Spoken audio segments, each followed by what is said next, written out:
أعوذ بالله من الشيطان الرجيم بسم الله الرحمن الرحيم لا شريك له وبذلك أمرت وأنا أول المسلمين لا شریک لہو، اللہ تیرا کوئی شریک نہیں، تو ایسی ذات ہے جو پاک ہے، منزہ ہے، بہت بلند و بالا ہے۔ یہ عبادتیں، یہ قربانیاں، یہ زندگی، یہ موت بس تیری ذات کے لیے ہے، کوئی اور چیز نہیں ہے جس کے لیے میں کروں، نہ کوئی بت، نہ کوئی زندہ اور نہ کوئی مردہ، اور نہ میرا اپنا نفس جس کے لیے میں کروں۔ اللہ کی توحید، خدا کی توحید اس وقت تک کامل نہیں ہوتی جب تک کہ اپنے نفس کے بت کو بھی نہ کچلے۔ یہ اندر کا جو بت ہے نا، اس کی گردن پہ رکھے پہلا پاؤں اور دوسرا پاؤں اللہ کے گھر کے اندر آنگن میں، بس اتنی ہی بات سارے شرک کی نفی کرتا ہے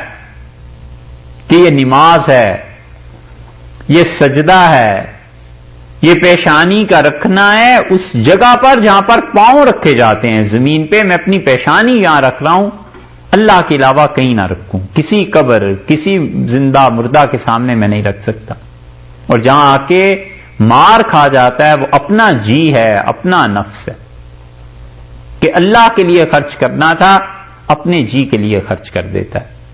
اللہ کی بات ماننی تھی اس کی نہیں مانی، اپنے دل کی بات مان لیتا ہے، نفس گناہ پر آمادہ کرتا ہے، اس کی طرف لپک جاتا ہے۔ یہ جو اللہ کے ساتھ ایک انتہائی کم درجے کا، جو کم درجے کا مطلب بہت باریک قسم کی شرک کی ایک قسم ہے نا، جس پہ فتویٰ تو کوئی نہیں دیتا، مگر حقیقتاً اس کی نفی جب ہوتی ہے پھر اللہ کی توحید کامل ہوتی ہے۔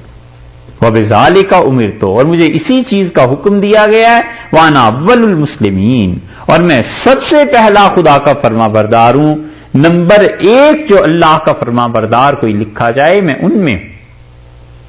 قرآن نے بتایا ہے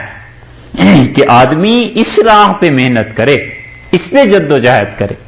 یہ وہ چیز ہے جو قرآن نے دوسری جگہ کہی ہے کہ وَفِي ذَلِكَ فَلْيَتَنَافَسِ الْمُتَنَافِسُونَ، اور یہ ایسی چیز ہے جس میں آگے بڑھنے والوں کو چاہیے اس میں کوشش کرے۔